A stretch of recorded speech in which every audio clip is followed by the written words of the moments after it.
Welcome to the Bringing the Human Back to Human Resources podcast, the podcast all about the delicate balance between people and business, and quite literally reconnecting the two.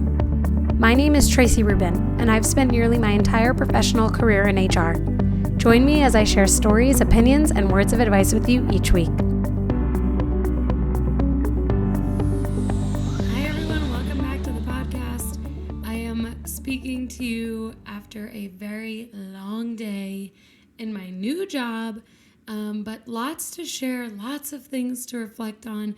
And the first thing that I want to say before I even get into that is a congratulations to the giveaway winner, XO Julie Cat on Instagram. She won the giveaway from last week, which was the 1 year anniversary of the podcast giveaway. So very excited about that. That it was actually a really successful giveaway. Thank you to all of you who participated. It was very exciting, very exhilarating, and I'm so glad that you were able to get involved and that we could connect. And I just also want to say thank you so much for all of the kind words. So many of you reached out and not only congratulated me on my new role, but also on 1 year of the podcast, and it really means a lot. So thank you. Don't forget to rate, review, and subscribe wherever you're listening to this. Follow me on Instagram at hrtraci. And if you have a friend that really would be interested in any of these topics, don't forget to share the podcast or a specific episode with them so they can tune in too. So the first thing that I thought about talking about for this week's episode, and mind you, I am exhausted, so I'm going to give you the most energy I possibly can. This was a totally crazy idea to record this episode after my very first day in a new role. But the first thing and the only thing that I really thought about today was wow, I have so much respect for anyone who onboarded remotely. So I was in the office today, which was great. It was so nice to be able to just kind of get the lay of the land, so to speak. But I can only imagine what it would be like for someone onboarding remotely. And obviously I thought about this in my last role when we were onboarding people remotely, and I knew it was tough for me as the trainer or the manager or the HR person, whatever. But I think I forgot how much work it is to start at a new company. And it just makes me think about all of these people who have been jumping between jobs and roles because they get something better and they quit and then they take it and then someone offers them something else and then they quit that and they take it. This has been a big theme in the Great Resignation, as they say. But I really forgot, because it's been 4.5 years since I've been in a new role, or a new company, I should say. I forgot how much work it is to just unlearn everything that you learned almost and start fresh. So I think the beauty of being in a role that you're experienced in is that you know how to do the job, and the learning part is where you're getting to meet new people. You have to remember their names. You have to get to know the company. So that is what really my first day was focused on, and what my first few weeks will be focused on. So my thought on the bus home today was oh my gosh, I'm going to have to make sure that I never save a podcast episode for a Monday night again, because it's really, these next few weeks, few months are going to be really draining. And that is what I remember now that I'm in it from moving into a new role. And I have to say, I'm really excited. I was already excited, but I'm really excited because I'm going to be learning an advanced skill set, I think, more skills. And I like change. I like to experience new things. So I'm excited for this new opportunity. And hopefully, I'll have some more insights to share. But other than the, realization that it's so much work, the other thing that I wanted to share is just a tip for how to enter a new workplace, because I don't know that maybe we've talked about this before together on the podcast, but I can't totally remember, and I especially can't remember right now.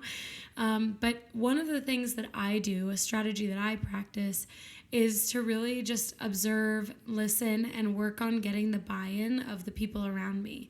And it's really like part of that, a huge part of that is being yourself, being authentic, and, being just you, because that's the easiest way to allow people to get to know you, to feel connected to you. And so I go in, even if it's in like the same company, but you're in a new role, or maybe you're working with new people, or facing new people. When you go in with the intention to just listen and observe, ask questions, offer support where possible, and like leverage your expertise, but not necessarily change anything unless you absolutely have to, that allows for the buy-in to kind of be developed and grow pretty quickly. So for me, I tend to be pretty opinionated, and definitely I know myself. I know that I can have a lot of answers to questions. I like to jump in right away, but especially in the first week, I really try to like reel that in, remain myself, like be myself, offer like ideas if it comes up or if it's part of like the discussion, but really to focus on asking those questions, making those observations, taking a lot of notes, and then just kind of like being myself. So hopefully my strategy, which has never failed me, hopefully it'll work this time around too. I have no doubts. But I feel really grateful that I'm surrounded by really nice people and a really nice environment. So hopefully I can just have a really positive impact. So if you are or have recently switched roles, I'd love to hear from you. It feels a little different from the last time I joined a new company, which was 4.5 years ago, because we're wearing masks. There are health and safety requirements. There's so much. It's actually really hard to recognize or like get to know someone when half of their face is covered if you're meeting them in person. So I'm going to have to maybe leverage LinkedIn for this, or like the internal like org chart or something, wherever people's faces are, fully available to be observed. That will probably be helpful. But yes, please reach out if you have recently made a transition. I'd love to hear some of the things that you've done to make that transition, and some of the challenges maybe that you've experienced, some of the things that have worked for you. I do get a lot of messages naturally about people who are either looking to move or who have moved, so I think it would be just helpful overall. So those are my, fast facts, quick tips for you. The rest of today, the rest of this week's episode, I want to spend answering some questions and talking about just some things that have come up through DMs that hopefully in answering them will also help answer maybe some questions that you have. I usually get a lot of positive feedback from parts of the episode that are focused on answering questions. So without further ado, let's get to the first question. Someone asked me really a specific question about the Great Retention. And this person said, my employer recently implemented performance discussions every 30 days. In your opinion, is that a little bit too much? And my answer to this person was actually that I think it depends on the kind of discussion that is basically happening during that performance discussion. Is it a check-in, or is it a lengthy meeting? Is it a discussion on what like you, the employee, wants from a growth or development perspective? Or is it like a coaching discussion saying, or providing feedback, for example? And I said, I think it depends on the industry. So overall, to answer this question, in general, I think it really does send a good message, I think, that the manager is going to be committed to having these, what are probably check-ins with employees every 30 days. Because my point to this person is that actually it sounds like it's just a recurring meeting where the person is able to have that steady recurring meeting that they know and can anticipate is going to be in a certain format, and they can, maybe create their agenda with things that they need or want from their manager. And there's a real benefit to having that recurring meeting. And I mean, at the same time, I think if you're having a recurring touch base or meeting with your manager, it probably could just be folded into that instead of being an additional meeting, because that just bogs you down. But maybe there's a specific reason why it's a 30-day or every 30-day performance discussion. Now, the other thing that as I'm reflecting and answering this question again, but really the first time for all of you, is that it's possible that this manager is implementing this for a specific employee based on their performance, or maybe like the performance that could be subpar or below standard, because that I could understand from like a talent management perspective. If a manager is struggling with the performance of an employee and they want that recurring meeting outside of their normal like project check-in type of touch base to talk about performance. So it could be, on a more constructive plane or point of view, but it sounds to me like it's really just a recurring check-in, and I am in favor of any opportunity for a manager to be consistent with their follow-up and support for their employees. A second question that I recently received was, it kind of actually, I'll backtrack. It started out less like a question and more like a concern from someone who was like clearly very frustrated and upset. So this person said, hey, I'm in this role, like I was hired for this role that is important, but like not, it's an entry level role, and I'm supposed to be doing X, Y, and Z. And in the first few months, I was doing X, Y, and Z. But in the last few weeks, I've been doing work that feels really low level, really low scope, and it makes me feel unappreciated or underappreciated, I think the person said. And they were super upset and basically shared that, this is something that's really impacting their happiness at work, and asked, like, what do they do about it? So my advice was actually first to say, okay, well, let's figure out where you feel the difference. Like, is it that your manager is giving you busy work, or is it that you have actually like taken on more, so you're doing the important things, but you're also doing things that are just overall helping your manager or the team?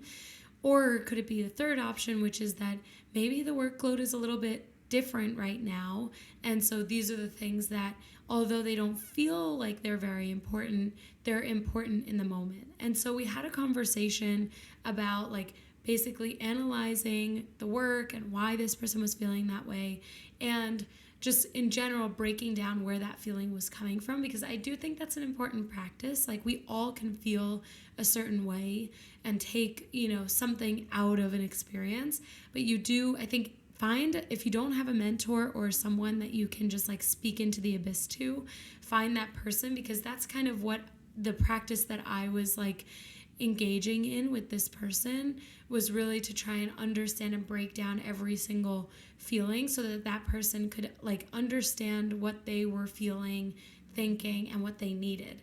And so when we went through that practice, I then asked them, well, like, have you mentioned this to your manager? Have you mentioned this to the people who are, basically giving you this work and thus making you feel this way? And this person was like, no, I haven't spoken to anyone. I don't want it to look like I'm not, committed, like I'm not a team player, because I am. And my advice was like, again, just because you bring up something that's a concern, or if you share feedback, it doesn't mean you're disinterested. And so I actually said, instead of giving feedback, you can just say like, hey, I'm so excited to be on this team. This has been such an amazing experience and opportunity. I wanted to take a moment to share with you how I've been feeling recently, because there in the last few weeks, it feels like the workload has changed a bit. And, I really believe in what I'm bringing to the table and the skill set that I'm bringing to this team. And I want to be able to have the most positive impact possible and support as much as possible. What do you think? How can I get more involved? And then through that type of conversation, you're giving the manager or the other person in this situation, in this scenario, the floor to basically evaluate what you've just said, think about your position in the company or on the team, and then like really reflect. And this person ended up going back to their manager and sharing this, and all in the same vein, or like right before this person went to their manager, the manager was like, hey, like, I'm picking up lunch for us, like, you deserve some recognition, you've been doing a great job. And that made the employee, or the person who reached out to me, feel that much more appreciated, which was great. And I think it was like perfect timing for that person to go and have like a, an optimistic outlook. But then, yes, they did go to their manager and share those things, and their manager was super receptive. And it ended up being that the workload has just shifted a little bit because it's what the demand is today. And that eventually, as the workload shifts again, this person will have like that more quote unquote important / interesting work that they really appreciate about their role yet once again, or yet again. So I thought that was an important experience for this person, because they were really starting out in their career. They're very hungry for the next step and the next, the next best thing, so to speak. And they want to just do the absolute best that they can in this role in order to be successful and, considered a candidate for another great role. So I get where this person was coming from, but I do think that that was an important exercise, because one, it's really empowering for the person to like go to their manager and say, hey, this is how I've been feeling. What do you think? What can we do about this?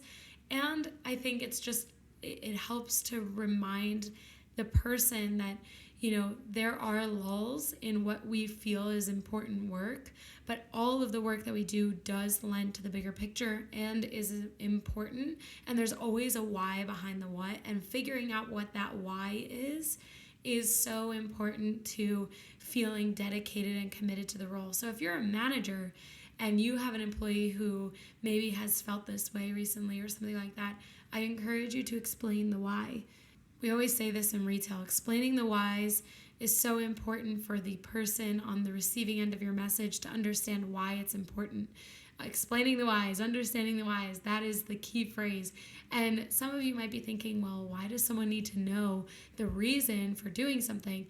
It's not about a sense of entitlement. It's actually a matter of driving accountability and fostering ownership within that person. Like if someone says to me, do this, but then I'm, maybe I'll just be like, okay, this is just work that I have to do. But if someone says to me, hey, we need to do X, Y, and Z, or I need you to do X, Y, and Z because this is what it's going to work toward or lend to or improve, then I'm like, oh, my work is going to be 10 times as good, maybe, because I'll be more committed. I'll have a bigger picture understanding of the reason behind the work.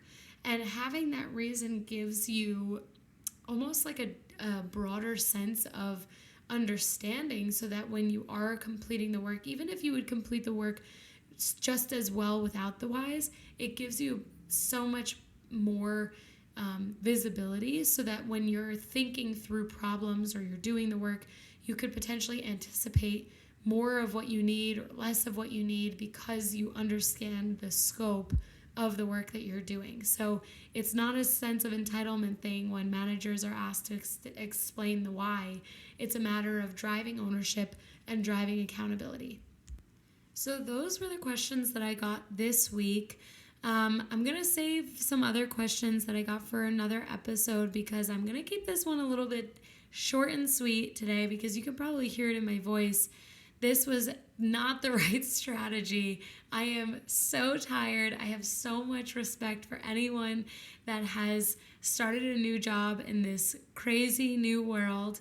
And, I really, I'm so excited for what my future holds, for what anyone who's started in a new role, what your future holds. But I'm looking forward to, I feel just so motivated. I'm looking forward to waking up early tomorrow, getting to the office.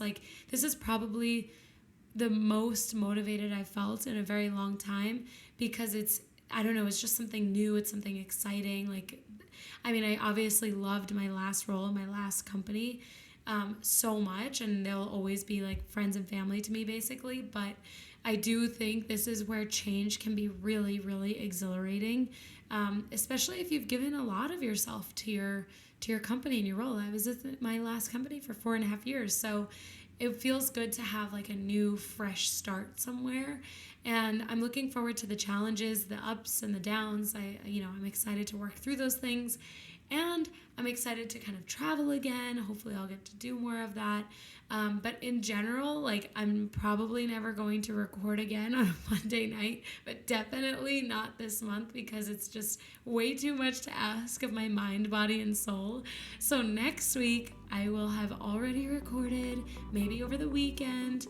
I will say I am recording in my robe. I'm waiting for my Uber Eats delivery for dinner because I plan on really relaxing tonight and just getting myself ready for tomorrow. But thank you for being here along for the journey with me. Super excited for what's to come. And there actually is a lot to talk about that's been going on in like the HR employment world. So with employment laws, the vaccine mandates, so much. So the next few weeks are probably going to be a little bit heavy with like HR specific stuff and not necessarily Traci's life on the podcast today. So stay tuned. Don't forget to rate, review, and subscribe. Leave a comment if you're listening on iTunes. If you're listening on Spotify, you can follow. Wherever you listen, there's something fun or a different way to engage in the podcast. And don't forget to share the podcast with a friend or family member who you think would benefit from the things that you and I talk about. So with that, I am going to say have a wonderful rest of your day, wonderful rest of your week. Thank you for being here, and I will talk to you next week.